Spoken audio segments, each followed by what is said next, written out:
আসসালামু আলাইকুম। Advance number থিওরির 19 নম্বর ম্যাথটা নিয়ে আলোচনা করব প্রথম চ্যাপ্টারের।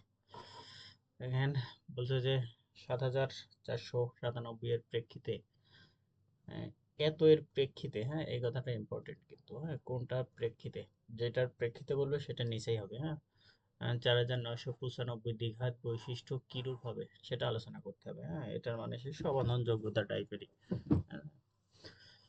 দেখেন, এই যে এটা নিচেই যেটা বলছিলাম, যেটার প্রেক্ষিতে বলবে সেটা নিচেই এটা দেখেন। তারপরে হরলবের যে পার্থক্যটা সেটা বড় ছোট হয়ে গেছে, সেটা আমরা দ্বিঘাত প্রত্যাবর্তন সূত্র ব্যবহার করে উল্টাই দিব।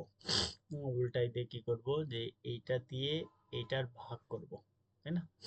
ভাগ করে আমরা এই অবশেষটা পাই। আপনি এখানে ভাগ করবেন,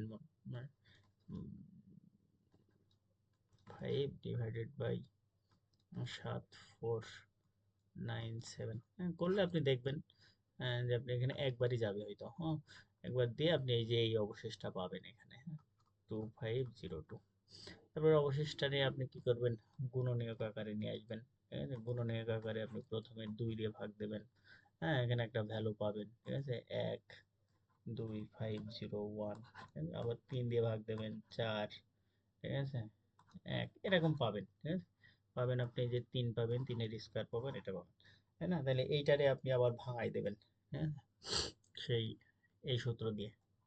এ বি বাই পি, যদি কোনো অসংখ্য থাকে তাহলে আরো বেশি হবে, যেহেতু এখানে 3টে আছে তাহলে এ বি সি হবে আপনার, B by P, C by P. এখানে এই যে এ, এটারে আপনি এ, এটারে বি, এটারে সি বিবেচনা করলে তাহলে এটা A by P, B by P. আমরা জানি যে এ স্কোয়ার পি সমান সমান কত, 1।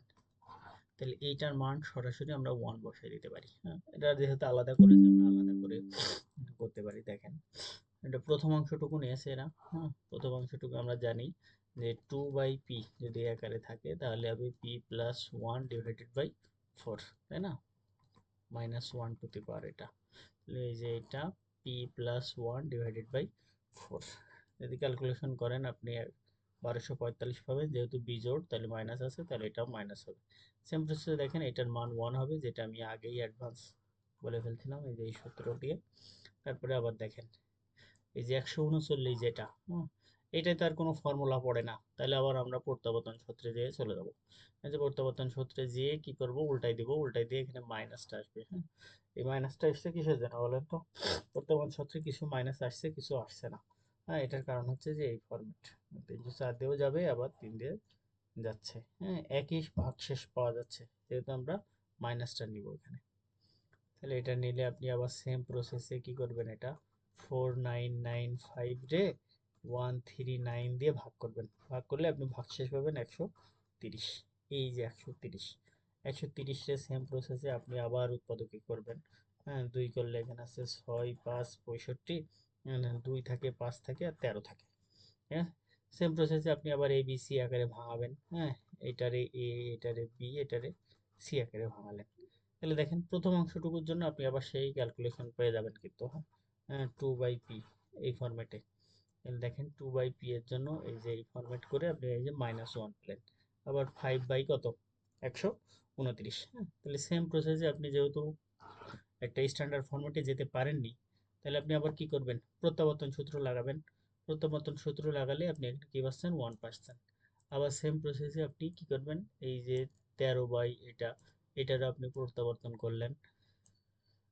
প্রত্যাবর্তন করে দেখেন আপনি আবার 139 রে আপনি যদি 13 দিয়ে ভাগ দেন, তাহলে আপনি ভাগশেষ সমান কত, ভাগশেষ কিন্তু এটা রেসিডিউ, রেসিডিউ, রেসিডিউ পাবেন 9, হ্যাঁ। 9 রে আপনি আবার কি করবেন, 3 এর স্কয়ার, এটার স্কয়ার মানে 1। এখন 2 নম্বর থেকে আপনি পাচ্ছেন কত, এই যে এটা 1, হ্যাঁ। সবগুলো মান যদি আপনি একসাথে যোগ গুণ করেন, তাহলে এটা সমান সমান আপনি পাচ্ছেন -1। তাহলে আমি না জানি যে a বাই পি সমান সমান কত, যদি 1 হয় তাহলে সমাধান যোগ্য, ঠিক আছে। আর a বাই পি সমান সমান যদি -1 তাহলে যোগ্য নয়। তাহলে এটা যেহেতু মাইনাস হয়েছে, তাহলে এটা সমাধান নেই বা সমাধানযোগ্য না।